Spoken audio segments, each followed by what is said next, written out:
નમસ્કાર વિદ્યાર્થી મિત્રો, સ્વાગત છે તમારું સ્કાયલાઇન એજ્યુકેશનમાં।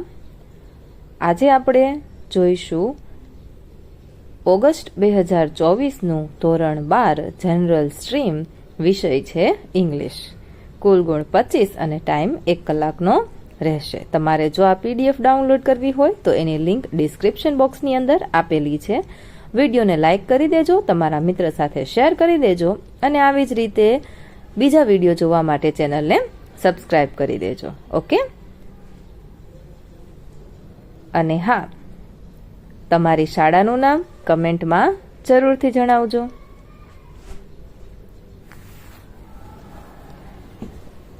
લિંક તમને ડિસ્ક્રિપ્શન બોક્સની અંદર આપેલી છે અથવા તો કમેન્ટ કરશો એટલે મળી જશે। સેક્શન એ ટ્રુ અને ફોલ્સ આપેલા છે। પહેલું છે એ ટ્રુ છે, ત્યાર પછી આગળ વાત કરીએ આપણે તો બીજું છે ફોલ્સ છે, ત્રીજું ખરું, ચોથું ખરું, પાંચમું ખરું, છઠ્ઠું નથિંગ સીમ્સ ઇઝી એ પણ ફોલ્સ છે, સાતમું ધ માઇન્ડ ઇઝ એ પણ ટ્રુ છે અને આઠમું ફોલ્સ છે। આગળ વધીશું પ્રશ્ન નંબર 2 તરફ। નિયરેસ્ટ મિનિંગ લખવાના છે। તો પહેલું છે એની અંદર આવશે 4 તમને આપેલા છે, એમાંથી એક ઓપ્શન સિલેક્ટ કરવાનો છે। ઓકે, તો આપણે એના લેખિતમાં જવાબ જોઈશું। તો પહેલામાં આવશે ત્રીજું, બીજાની અંદર જોઈએ આપણે જવાબ, છેલ્લું બઝિંગ, ત્રીજાની અંદર જવાબ આવશે વૂલ, ચોથામાં જવાબ આવશે પ્લાનિંગ, પાંચમામાં આવશે ઓવરકમ, છઠ્ઠામાં આવશે પ્રેઇઝ, સાતમામાં આવશે એક્સિડન્ટ, આઠમાની અંદર આવશે હેપીનેસ। ઓકે, ત્યાર પછી નવમું છે ગિલ્ટ, દસમાની અંદર આવશે ડિસ્કસ। ઓકે, ચાલો ત્યાર પછી આપણને આગળ આપેલો છે, એમાં કહ્યું છે કે અપ્રોપ્રિએટ રિસ્પોન્સ છે સિલેક્ટ કરવાનો છે। રાઘુ અને સૂરજ વચ્ચેનો સંવાદ આપેલો છે। અલ્ટરનેટિવ ચોઇસ એક્સપ્રેસ કરતું હોય એવો વિકલ્પ આપણે પસંદ કરવાનો રહેશે। તો will you come with me to the market, તું આવીશ મારી સાથે માર્કેટ? સૂરજે કહ્યું ના। એના ઓપ્શન આપો તો will either tech rest or watch TV, કાં તો હું રેસ્ટ કરીશ કાં તો ટીવી જોઈશ। બરાબર, તો આ એકમાં જ ઓપ્શન આપેલા છે, અલ્ટરનેટિવ ચોઇસ આપેલી છે, તો આપણે ઓપ્શન સી છે એ સિલેક્ટ કરી લઈએ। બરાબર, ચાલો હવે જોઈશું આપણે બીજું। Swati, how is your mothers health? તો એમાં આવશે કમ્પેર કરવાનું, તો ઓપ્શન ડી। ત્રીજામાં તમે જવાબ જોયો, ચોથામાં આપણે જવાબ જોઈશું સી, પાંચમામાં જવાબ આવશે, છઠ્ઠાની અંદર આપણે જોઈશું પેશન્ટ અને ડેન્ટિસ્ટમાં ડી, સાતમામાં એ, આઠમાની અંદર આપણે જવાબમાં લખીશું સી, નવમામાં જવાબ આવશે સી। ઓકે, અને 10મામાં એ। ત્યાર પછી સેક્શન બી, પેરેગ્રાફ પરથી આન્સર લખવાના છે। પેરેગ્રાફ નિરાતે વાંચવાનો, એની નીચે આપેલા સવાલના જવાબ આપણે લખવાના છે। તો વિદ્યાર્થી મિત્રો, સોલ્યુશન કરવાની ખૂબ મજા આવતી હોય તો વિડીયોને લાઇક કરો, તમારા મિત્ર સાથે વોટ્સએપ પર શેર કરો। આવી જ રીતે બીજા વિડીયો જોવા માટે ચેનલને સબસ્ક્રાઇબ જરૂરથી કરજો। કમેન્ટ કરવાનું ભૂલશો નહીં। એની નીચે 2 સવાલ આપેલા છે, એનો જવાબ જોઈએ। How does the mind help us? તો જવાબ તમે જોઈ શકો છો સ્ક્રીન પર, ત્યાંથી તમારે જવાબ લખવાનો છે।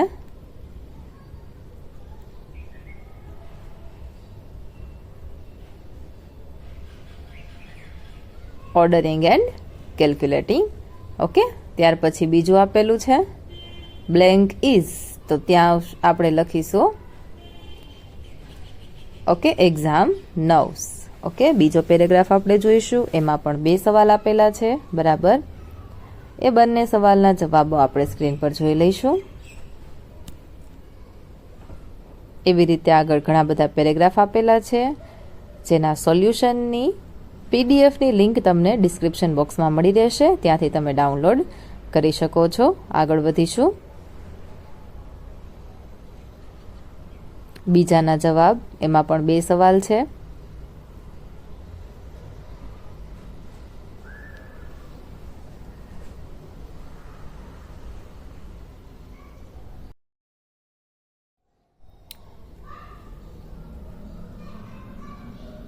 ત્યારબાદ સેક્શન સી તરફ આગળ વધીશું.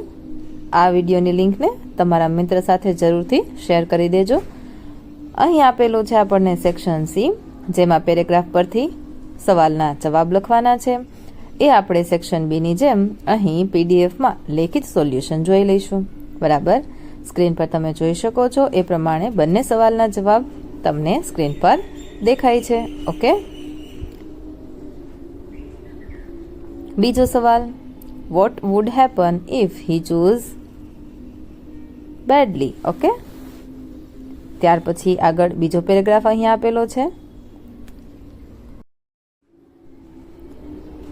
એવી જ રીતે આપણે આગળ જોઈશું બધા સવાલના જવાબ.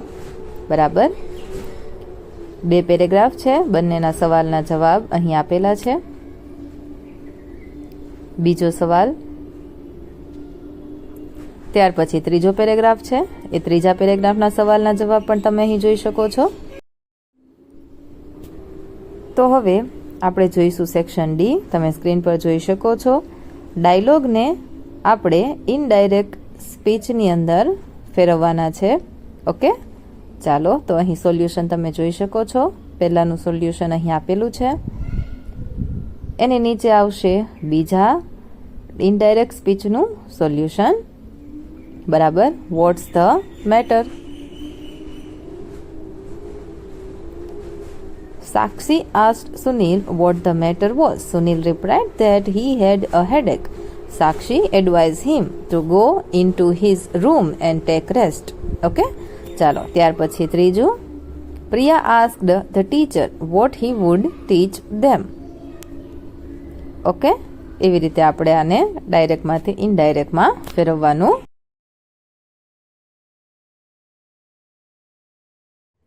ત્યાર પછી સેક્શન ઈ આપેલો છે. બરાબર, સ્પીચ રાઇટિંગ. તમે સ્ક્રીન પર જોઈ શકો છો એ પ્રમાણે એનું સોલ્યુશન છે. ઓકે, એના અથવામાં આપણને આપેલા છે એપ્લિકેશન રાઇટિંગ. એમાં પણ સવાલ આપેલા છે. એ બધા જ સવાલનું સોલ્યુશન કરવું આપણા માટે ખૂબ જ મહત્વનું છે. તો સવાલ પહેલાં આપણે નિરાતે વાંચી લેવાનો છે. બરાબર, આપણને કહ્યું છે ડ્રાફ્ટ અન એપ્લિકેશન. ઓકે, તો આપણે એક એપ્લિકેશન લખવાની છે. હું અહીં તમને એક એપ્લિકેશનનો નમૂનો બતાવી દઉં છું. એમાં તમારે એપ્લિકેશનમાં આપ્યા પ્રમાણે બધી જ માહિતી લખી દેવાની છે અને અહીં દર્શાવ્યા પ્રમાણે તમારે ડેટ, નામ બધું લખવાનું. ત્યાર પછી સબ્જેક્ટ લખવાનો. ઓકે, સબ્જેક્ટ લખ્યા બાદ તમે અહીં આવી રીતે ગ્રીટિંગ્સ કરી અને પેરેગ્રાફ લખી શકો છો. ઓકે, એટલે તમને સારા ગુણ મળી રહેશે. ઓકે, આવી જ રીતે બધી એપ્લિકેશન આપણે લખવાની રહેશે. તમારે જે પણ ધોરણમાં જેટલા ગુણ આવ્યા હોય એની લિસ્ટ લખવી હોય તો પણ તમે એપ્લિકેશનમાં લખી શકો છો. ઓકે, ચાલો